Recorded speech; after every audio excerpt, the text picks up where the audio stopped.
BA part second के सभी विद्यार्थियों का ऑनलाइन कक्षा में स्वागत है। आज मैं आपको पढ़ाऊंगा चीन के संविधान की विशेषताओं के संबंध में। चीन का संविधान विश्व के अन्य देशों से काफी भिन्न है।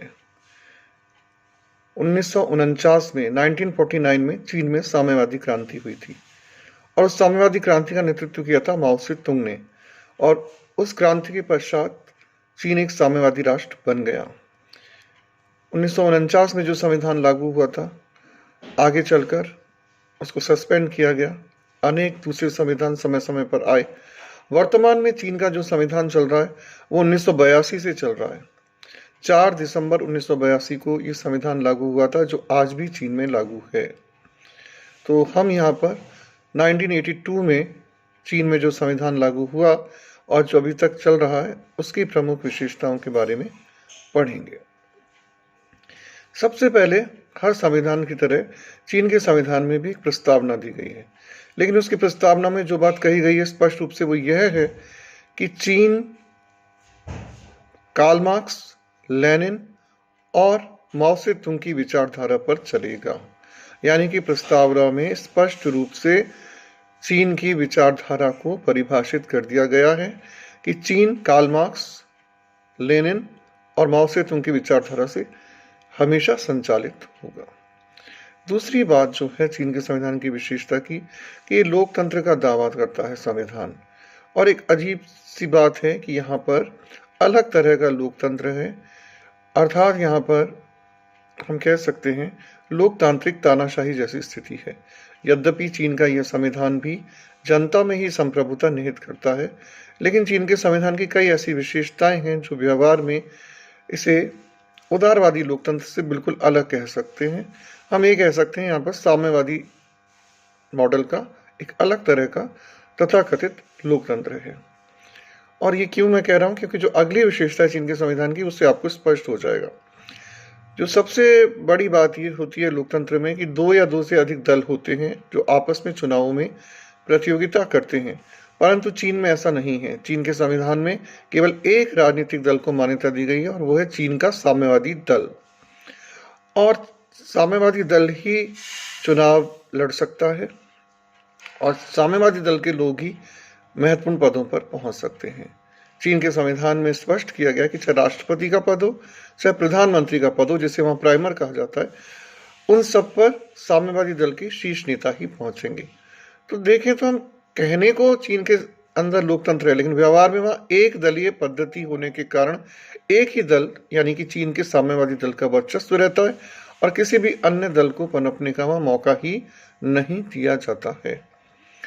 और चीन के संविधान की सबसे अनूठी बात यही है कि जहां अन्य देशों में दल चुनावों में कॉम्पीट करते हैं और नहीं करते हैं, और फिर बाद में जो सरकार बनती है अन्य देशों में वो अधिक शक्तिशाली होती है दल से, लेकिन यहाँ उल्टा है। चीन में संविधान इस प्रकार का है कि चीन में साम्यवादी दल का ही वर्चस्व रहता है, सरकार पर भी साम्यवादी दल का नियंत्रण होता है, और दल जो है यानी साम्यवादी दल चीन का, वो चीन की सरकार को नियंत्रित करता है और उससे ज्यादा महत्वपूर्ण है। यानी चीन एकमात्र ऐसा देश है जहां पर कि सरकार कम महत्वपूर्ण है और साम्यवादी दल अधिक महत्वपूर्ण है। अगली जो विशेषता है चीन के संविधान की वो ये है कि जिस तरह से यहाँ पर एक दलीय पद्धति है, उसी तरह से यहाँ पर जो संसद है, जो कि जनवादी कांग्रेस कहलाती है, पीपुल्स कांग्रेस कहलाती है, वो भी एक सदन ही है, उसमें 2 सदन नहीं है। इतना बड़ा देश है चीन। जैसे कि आप जानते हैं अन्य सभी देशों में संसद में 2 सदन हैं, जैसे भारत में लोकसभा और राज्यसभा, ब्रिटेन में लॉर्ड सभा और कॉमन सभा, अमेरिका में सीनेट और प्रतिनिधि सदन।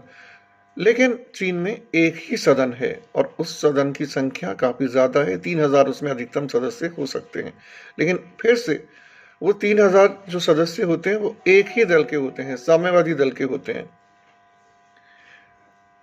अगली जो विशेषता है चीन के संविधान की कि सिद्धांततः कठोर, लेकिन व्यवहार में संशोधन करना बहुत आसान होता है, क्योंकि संसद में एक ही दल के सदस्य होते हैं। साथ ही साथ चीन के संविधान की एक विशेषता यह भी है कि चीन का संविधान बहुत ज़्यादा मौलिक अधिकार जनता को नहीं देता है। जो अधिकार दिए भी गए हैं तो उसमें अभिव्यक्ति की स्वतंत्रता का अधिकार तो व्यवहार में बिल्कुल नहीं दिया गया है, क्योंकि अगर कोई भी चीन का नागरिक साम्यवादी दल की आलोचना करता है तो उसे एक सीमा से अधिक नहीं सहा जाता है। चीन की व्यवस्था आज भी एक बंद व्यवस्था है। चीन की सारी बातें भी बाहर नहीं जा पाती हैं और प्रेस आदि पर कठोर नियंत्रण है। चीन में अनेक राष्ट्रीयताएं हैं और संविधान द्वारा सैद्धांतिक रूप से सबको बराबरी का दर्जा दिया गया है, लेकिन व्यवहार में वहां पर चीन के साम्यवादी दल का वर्चस्व है और चीन के जो वर्तमान राष्ट्रपति हैं शी जिनपिंग, उनके कार्यकाल को तो आजीवन बना दिया गया है। इस तरह से वहाँ पर संविधान को मनचाहे तरीके से संशोधित करना आसान है। जैसा साम्यवादी दल चाहता है वैसे ही वहाँ सरकार को कार्य करना होता है। इस तरह से हम ये देखते हैं कि वहाँ कठोरता की नीति भी बहुत ज़्यादा है चीन में।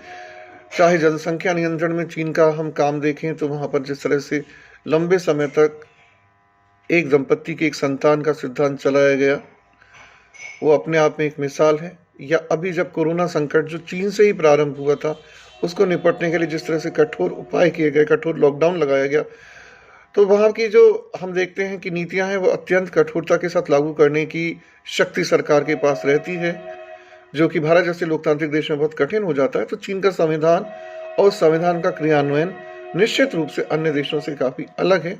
अंत में मैं आपको यही कहूँगा कि आप ध्यान रखिए कि चीन का जो संविधान है केवल एक ही दल को मान्यता देता है, साम्यवादी दल को, और चीन का साम्यवादी दल ही चीन की सरकार पर पूर्ण नियंत्रण रखता है। सर्वोच्च पदों पर भी साम्यवादी दल के लोग ही वहाँ पर काबिज रहते हैं और साम्यवादी दल के विरुद्ध जो लोग जाते हैं उनके खिलाफ कार्यवाही की जाती है। प्रेस की स्वतंत्रता हो और अभिव्यक्ति की स्वतंत्रता वो बहुत ही लिमिटेड, बहुत ही सीमित है। और इस तरह से हम ये कह सकते हैं कि वहाँ पर आक्रामक विदेश नीति को भी कहीं ना कहीं संविधान द्वारा ही मान्यता प्राप्त है। तो चीन का संविधान निश्चित रूप से अमेरिका, ब्रिटेन और भारत के संविधानों से बहुत भिन्न है, क्योंकि अमेरिका, भारत और ब्रिटेन में सच्चे अर्थों में लोकतंत्र है, लेकिन चीन में तथाकथित साम्यवादी लोकतंत्र है, जहाँ साम्यवादी दल की एक प्रकार से मनमानी है, तानाशाही है। धन्यवाद।